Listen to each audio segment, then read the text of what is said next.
سلامونه ګرانو کتونکو، راځئ چې نن تاسو سره د محبت لس نښې چې دي هغه شریکې کړم.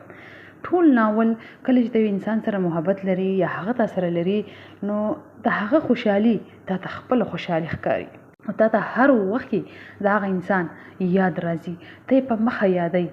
کله چې هغه انسان ته وایي چې ځان به دې خبرې له بدل کړي یا به دا کار داسې نه کوي، نو ته ځان بالکل له هغه دپاره بدل کړي، بدلول ته تیار او همیشه هر وخت کې هغه انسان ستا په زړه کې او ستا په فکر کې پروت وي.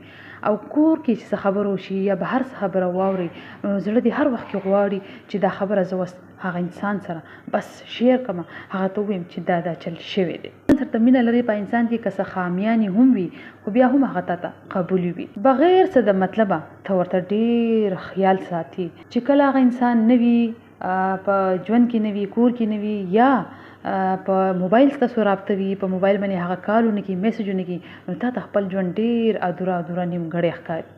دعا چې غواړي، نو په دعا کې اولنی نوم د هغه انسان راځي. کله هم هغه انسان په څه تکلیف کې وي، نو هغه نه زیات ستا زړه چې دی هغه درد کوي، تکلیف کوي.